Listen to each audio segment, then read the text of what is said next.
So, exciting times. It's electrical day! We're going to show you all of our electrical stuff. It's very heavy, so come for a quick workout with us. If you're new here, we're Ben and Shelley, and have we got a monumental task ahead of us. We're converting this brand new van into our dream home on wheels. We've done the whole Vanlife thing before, so this isn't our first rodeo. But we've got a trick up our sleeve as we've enlisted the help of Shelley's dad Terry. And well, let's just say he's pretty handy on the old tools. So follow along as the three of us attempt to turn this empty van into a luxury off-grid camper.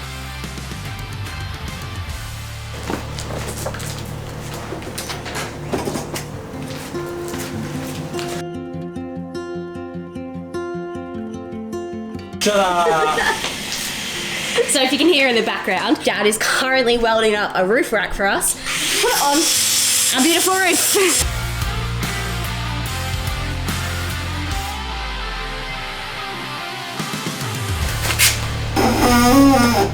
It's nice and squeaky. There's a bit on the side of the van. There's a little LDV sign on our van. We've pushed it right up to this side of the garage so we can get on the roof. It is a higher angle, so if we look a little bit skewed, this is a slight angled driveway so the water can run out. We've had so many storms here in Queensland lately. Daily. I think there's meant to be one this afternoon as well. Pretty fun to watch though. Like, Mum and Dad have such a great back deck to watch the storm and you stay completely dry. So instead of watching TV after dinner or with dinner, we've just been watching the storms. Watching the lightning.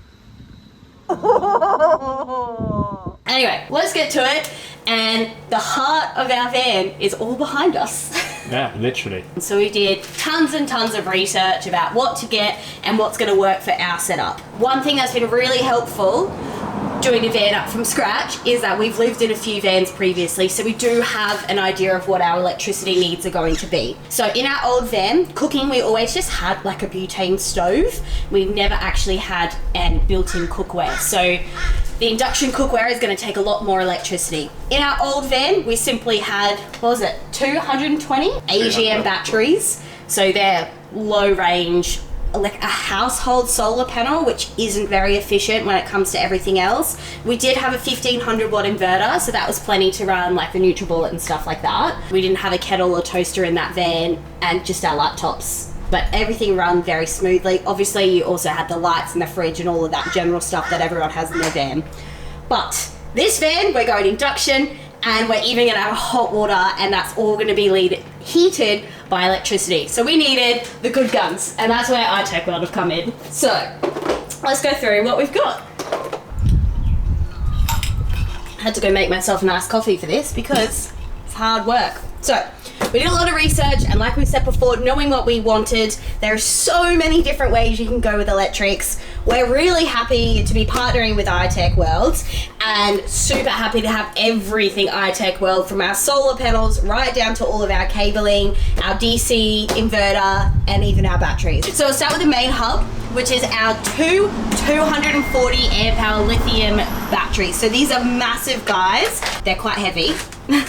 Got muscles. They're a lot lighter than all the others. I can't remember how much they weigh. We'll put them up on the screen. This is double the power in amp hours of our old setup, but it's lithium, which means it can cycle down a lot more. The quality is better. Everything's better. So we've got a whopping 480 amp hours of lithium battery. I wouldn't go AGM unless you're on a strict budget. Because we're going to be running our cookware off induction, we needed to go with a massive 3000 watt inverter. So that's this big bad boy. So that's going to power everything. So our cooktop, anything about 1500 watts would do you for like a NutriBullet, a kettle, a toaster, all of that sort of jazz.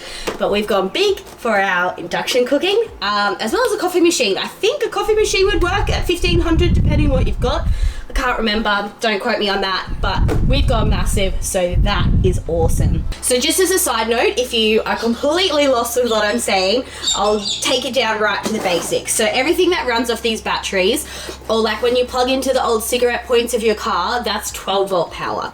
So in order to have anything 240, which is the plugs you see in your house, so these plugs here, like the ones your laptops plugs into, that's 240. And this inverter, it converts energy from the 12 volt that'll be in the batteries to 240, which is like your main household sort of plug. So you need that for things like your laptops, anything that needs to plug into a mains point. That's why we've got this. That'll charge our laptops. And then what we've got to power everything else. So we have a BCDC or an ACDC 40 amp hour charger. This is just a mains charger, so if we're at someone's house for a long time, or if we're parked up at a caravan park because the weather is awful, we can plug into power and not worry about our solar. On our roof, we will be having 3 of the new 200 watt iTechworld solar panels. I was going to say solar power. 3 of the 200 watt iTechworld solar panels, which is super thin and only weigh 10 kilos each. So Dad's rigged us up this awesome roof rack to put that on. So they're all going to be on the roof. So we're going to get a whopping 600 watts of solar, as well as our DCDC, which is, oh, it's tiny. We've got a 40 watt DCDC. So this plugs into your main alternator of the car, and basically when you're driving, then the power from the driving will also charge these batteries. So solar is coming into this, charging from the car is coming into this, and also we've got a separate MPP charger. So what that means is, whilst we're driving, we can also get energy from the solar panels as well. So if we're driving and it's a super sunny day, we're getting maximum input from our solar as well as from our DC, and our batteries are going to charge up so quickly. So that's what this MPPT is. So that's 40 amp hours. I think from memory, each of the solar panels are 12.2. So if we add those up, it comes up to 36.6. My math's right, 36.6. So 40 amp hours is perfect for charging our 600 watts of solar. So I think that does it for our ways that we're going to charge our battery. So it's always a good idea to have more than one way to charge everything in case anything goes wrong, or, you know, cloudy day. So for our batteries, so to recap, we've got our batteries. These hold the power, and we've got 3 different ways to get power into this. So that's by the DC while we're charging, via the solar panel, and then of course by the mains if we need it. Then on top of that, we've also got the MPPT, which allows us to get solar and DC charge in at the same time, which is just going to make this super efficient. So all the other little bits and bobs that we've got here is all the cabling that comes with it, the fuses, the DC install kit, and then the fun bits, which we get to see, which is so much more high-tech than we had in our old van. We're not just going to be guessing how much power we've got left, we can actually see. This is our remote control center, which is we're gonna hang it up on the side of our cabinetry over here, so it's not gonna be seen while we go to sleep. And I'm just so excited to be able to know what our batteries are powering at. Honestly, in our old van, it was a guessing game, and if the inverter beeped, well, we just had to turn things off, but It's not happy. Anyway, the other awesome thing that we've got is an inverter remote. So that's this 3000 watt inverter. Basically, when your inverter's on, you don't have to do this, but again, this is helping with the efficiency of this, because again, in our old van, we had our 1500 watt inverter, it was on 24/7. But this inverter, 3000 watts, you don't want it on all the time because it does draw power just being on. So we have an external remote for that.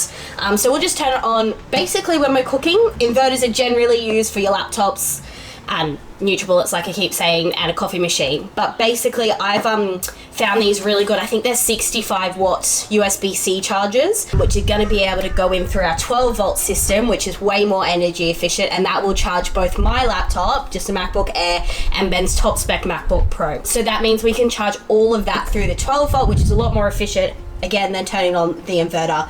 But having that remote is going to save us power and just stop the trickle charge, like everything trickling out through the day, which is wasting the stored power. I hope that makes sense. Let us know below if you've got any questions. We're gonna get to it, and we're gonna sort out over the next few days where we want to place everything in the van. We have an idea of where it's all gonna go with our layout, but now we've got everything, we're gonna place it all out in the different sections of the van, come up with our wiring diagram, and really have some good discussions about how we're gonna pursue everything and make sure the electrical is all good. A big part of a van build that doesn't get shown on these videos or any video that I've watched is how much planning goes into that, and how much thinking. You're staring at something, thinking, coming up with a plan for ages before you even get to this part of the fun part of taking things out of boxes. So a lot of planning, and obviously planning is key. Planning means you're not making mistakes. So yeah, we're now in the planning phase, which is really exciting. Once this roof rack is on, we're chucking the surfboard racks on the side, which are already made. So by tomorrow, we will have done the entire outside of the van, and we're ready to finally get started on the inside, which I am so stoked for. So let's get going. If it's not obvious by this recording, yeah, the electrical stuff has been my domain.